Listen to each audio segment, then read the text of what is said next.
Jain students, welcome to today session. In today session मैंने जैसे पिछला वीडियो आपने देखा होगा, ओआईआर का basic already I have given you. Now today we shall discuss about one of the most important topics, cubes.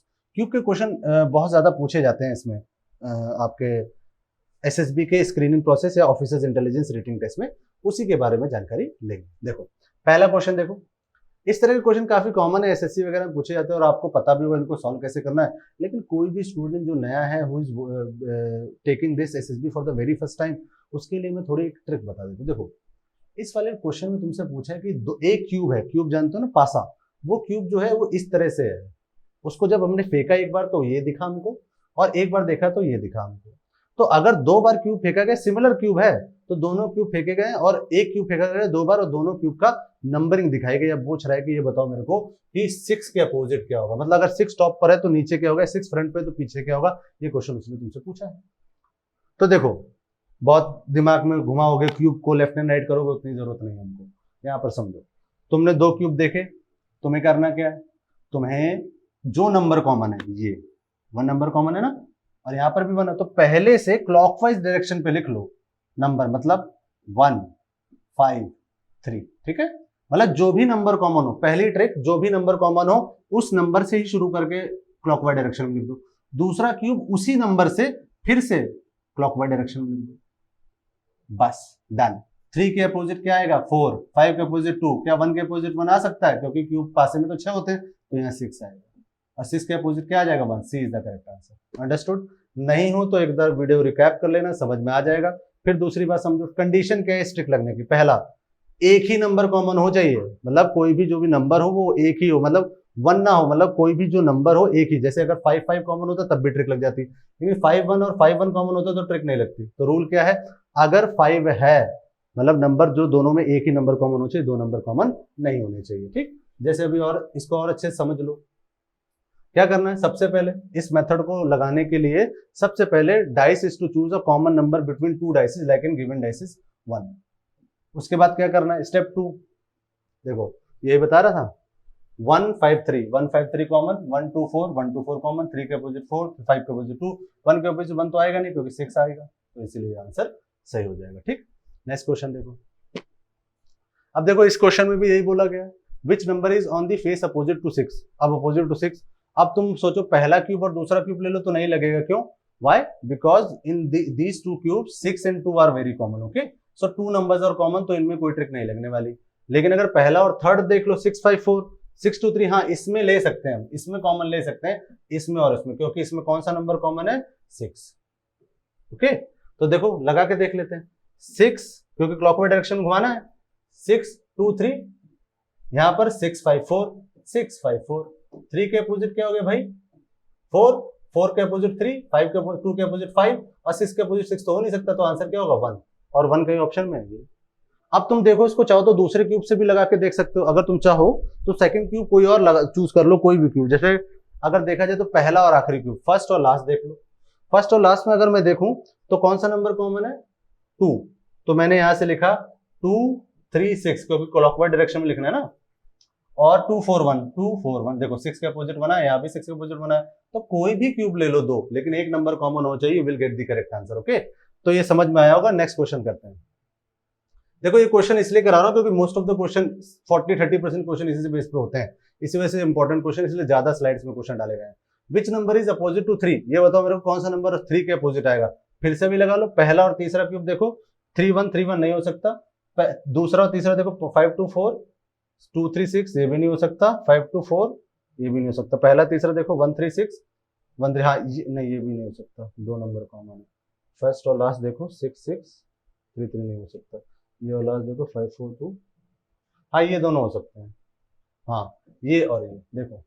Clockwise direction में देखो 2 common है, 2 5 4, ये कॉमन है 2 6 3, 2 6 3, 3 के अपोजिट 4, 5 के अपोजिट 6, 2 के अपोजिट 1, क्या आंसर पूछ रहा है 3 के opposite 4, 4 is the correct answer. Done. इस तरह से क्वेश्चन ध्यान रखना, आसानी से सॉल्व होते हैं। क्वेश्चन और देखो, ये क्वेश्चन सॉल्व करो अपने कॉपी वॉपी या उसमें दिमाग में, आंसर मैं बता देता हूँ, लगेगा वैसे ही। ठीक है, 3 के अपोजिट पूछ रहा है, कोई भी क्यूब ले लो, पहला और तीसरा ले लो। 5 4 6 नहीं हो सकता, पहला दूसरा 5 4 6, हाँ ये हो सकता है। कौन नंबर कॉमन है? 4, 4 नंबर कॉमन है दोनों में, तो देखो 4 5 6, ये क्या हो? Clockwise direction, 4 1 2 4 1 2। अब इसके अपोजिट ये, इसके अपोजिट ये, 4 के अपोजिट, यार थोड़ा सा राइटिंग गलत हो गई। क्लॉकवाइज डायरेक्शन में लिखो 4 5 6, फिर क्लॉकवाइज डायरेक्शन में लिखो 4 1 2। तो क्या पूछा? 3 के अपोजिट क्या हो गया? 3 के opposite 4। Option number C is the correct answer. Okay, इस तरह के क्वेश्चन ध्यान रखना, ज्यादातर आते हैं इसलिए ज्यादा क्वेश्चन डालना। हाँ, अब देखो ये कॉमन सेंस का क्वेश्चन है, ये तुमसे बोल रहा है, इसमें क्वेश्चन जो है उसमें बोला गया कि अगर मैं तुमको क्यूब की एक गारंटी दूं, एक क्यूब की कंडीशन दूं कि कोई भी क्यूब जो इसमें दिया हुआ है वही क्यूब सही माना जाएगा जिसके अपोजिट फेसिस का सम 7 होगा। मतलब ऊपर अगर 6 दिख रहा है तो नीचे क्या होना चाहिए? 1। अगर पीछे 5 दिख रहा है तो आगे क्या होना चाहिए? 2। अगर साइड में 4 दिख रहा है तो इधर क्या होना चाहिए? 3, ताकि दोनों का सम क्या हो? 7 रहे। यही क्यूब सही माना जाएगा अगर ये कंडीशन मानी जाती है। तो पहला क्यूब चेक करके देखते हैं, क्योंकि हमको तो पता नहीं कौन सा क्यूब सही है, यही आंसर हमको देना है। तो अगर मैं पहला क्वेश्चन देखता हूं, देखो 5 और 2 7, तो अगर सही क्यूब होता तो नीचे 2 होता, तो ये गलत हो गया है। अब इसमें देखो 4 और 3 पीछे होना चाहिए था ना, ये भी गलत हो गया, क्योंकि 4 3 7 होता। 5 और ये कभी डाउट है, अभी क्लियर नहीं इसका क्या आंसर हो सकता है। अब देखो ये वाला क्यूब जो है 5 ऊपर है, 2 नीचे, 2 इधर है, तो 7 हो गया, 2 तो इधर होना चाहिए, तो ये भी गलत है।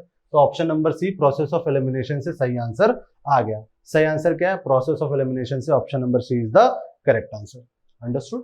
तो इस तरह के क्वेश्चन भी कुछ आ जाते हैं कॉमन सेंस वाले, तो ध्यान रखना उसको भी। अब देखो जो मैंने 1 2 3 वाली ट्रिक बताई है, जो भी मैंने तुम्हें 1 2 3 वाली ट्रिक बताई है, उस पर ध्यान रखना कि वही ट्रिक इस पे भी लगेगी, बस 1 2 3 की जगह क्या आ गया है? फिगर्स आ गए। तो सेम चीज ढूंढो, पहला और थर्ड ढूंढ लो। पहला, हाँ पहला और थर्ड ढूंढा।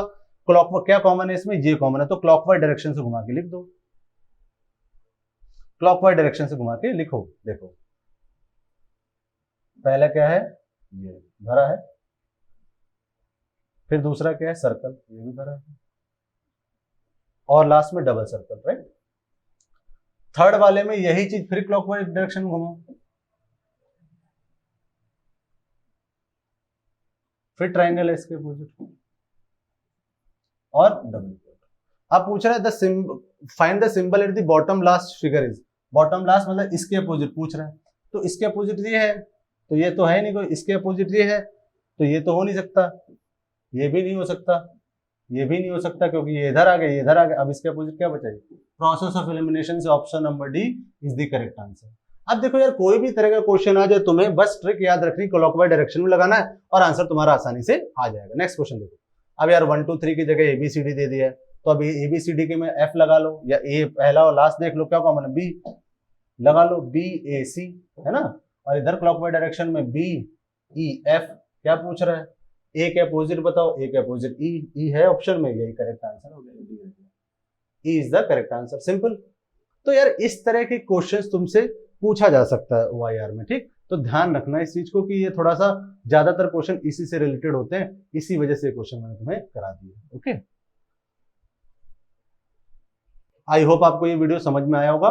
इसका थर्ड पार्ट जल्दी ही अपलोड हो जाएगा। अगर पिछला पार्ट देखा नहीं तो पहले पिछला पार्ट जाके देख ले, फिर इसको देखें, फिर नेक्स्ट पार्ट जल्दी से जल्दी अपलोड हो जाएगा। जय हिंद।